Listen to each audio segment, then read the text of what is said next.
David was obsessed with the reward. He kept asking, what's going to be done for the man who kills this giant? This is verse 25 of 1 Samuel 17. The men of Israel said, have you seen this man who has come up? Surely he has come up to defy Israel. And it shall be that the man who kills him, the king will enrich with great riches and give him his daughter.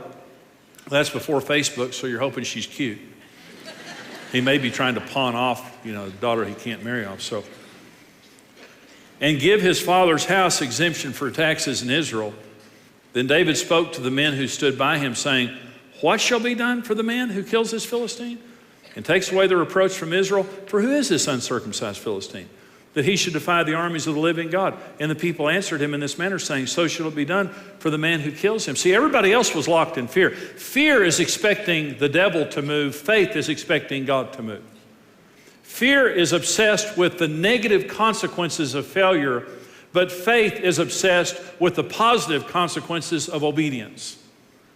And so David knows when Goliath starts coming up against the armies of Israel, Saul goes to his soldiers to inspire somebody to go against him. He's not going to make anybody do it. But to inspire them, he says, here's what I'm going to do. I'm going to make you rich. I'm going to give you my daughter, and I'm going to exempt your father's house from taxes forever. Let me tell you something. That is one good deal, but not one person took him up on it. They were fear thinkers. Hebrews 11:6, without faith, it is impossible to please him. For he who comes to God must believe that he is, and he's a rewarder of those who diligently seek him. Faith thinking is two things. It's number one, it's God-focused, and number two is it's reward-focused. Faith thinking means God is with me. God is. God is with me, and God is a rewarder. And so everyone else, I guess they had forgotten that God was there, and they didn't think that there would be. They thought they were going to get killed. They were just locked in fear. David kept asking the men around him, now tell me one more time, what's going to happen to the guy who kills him? He was a faith thinker. He was a positive thinker. And so understand, nothing is going to happen in this life by fear. Fear, God hasn't given us a spirit of fear. 2 Timothy 1:7. God has not given us a spirit of fear, but of love and power and a sound mind. I want to say something to you right now. You can do anything that God told you to do.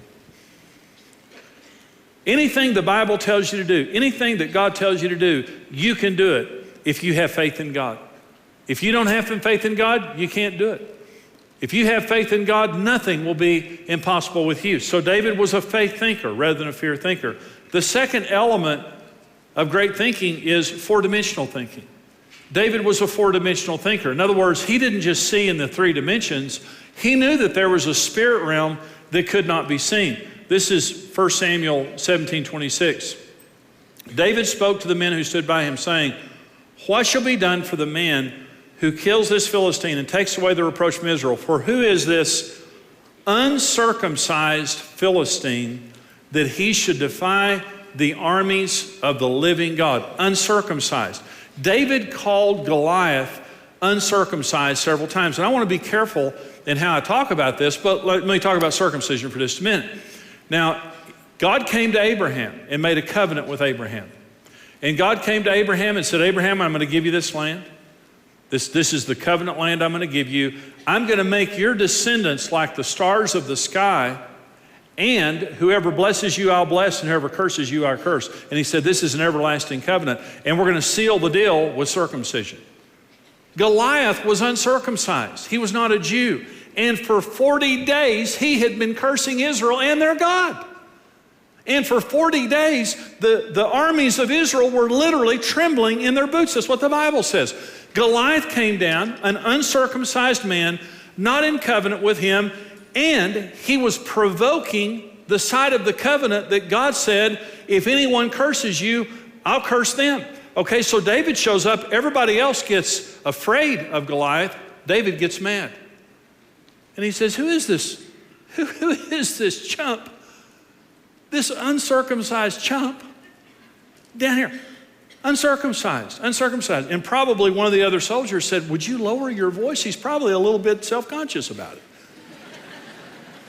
You're going to get us all killed. It's a very private medical thing. You don't talk about those things, David.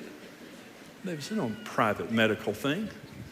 I'm under the covering of my covenant God. Because I'm circumcised.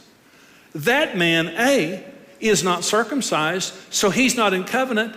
And B, he's been cursing us for 40 days. He's cursed. I'm blessed. He's cursed. I'm going to kill him.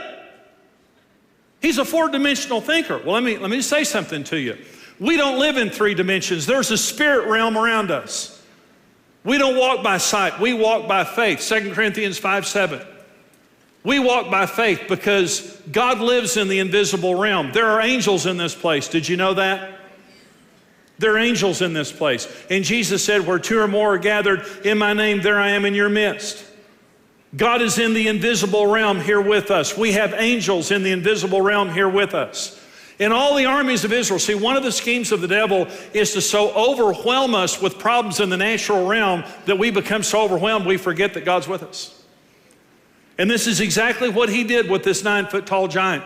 When Goliath stepped out, if it would have been an ordinary looking soldier of the Philistines that stepped out, I mean, somebody would have already fought him and maybe killed him, but this was an overwhelming human being. And Goliath steps out, and his spear and his sword and everything about him is overwhelming, and they're just standing there with their jaw open, with their knees knocking, thinking, oh my gosh, we can't kill him. David shows up to the battle line and says, who is that uncircumcised chump? He ain't circumcised. He didn't have a chance. He's not in the covenant. We're in the covenant. We're the covenant people of God. This is the story of Joshua and Caleb. Joshua and Caleb walked in and saw a land full of giants. The promised land wasn't one giant named Goliath. It was a nation full of giants. And God said, go take your land. You can kill those giants. And 10 of the spies came out and said, we were like grasshoppers in our sight. And the people wept and wanted to go back to Egypt. Joshua and Caleb came out and said, those people, their protection has been lifted from them. And they're going to be our prey. Because God is with us and God is not with them. Because Joshua and Caleb were four-dimensional thinkers. And they knew that there was a spirit realm.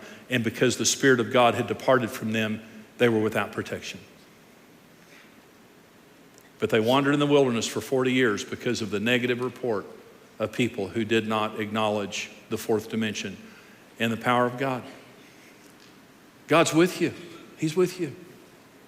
If you remember that God is with you and there's angels with you and your children, if you remember that the overwhelming power of God constantly attends you, if our eyes could only be opened, listen, if our eyes could only be open to the spirit realm, we would never have a moment of fear again for the rest of our lives. But through eyes of faith, they can be open if you just believe what the Bible says. That greater is he who is in us than he who is in the world. And God is with us every day, wherever we go. David knew that. Thank you for watching Marriage Today with Jimmy and Karen. Support Marriage Today with your best gift and receive the series, I Am David. Experience release and freedom from the pain of your past with the life-changing book, When Life Hurts by Jimmy Evans. Visit whenlifehurtsbook.com. Follow your interests and get social by connecting with Jimmy and Karen and the Ministry of Marriage Today on Twitter. Looking for your next great book? Start reading instantly with Marriage Today's ebooks, now available online. Become a rock-solid partner today and equip yourself with the tools you need for a successful marriage. $14, $28, or $56 per month. Choose the partnership level that's right for you. Become a rock-solid partner today.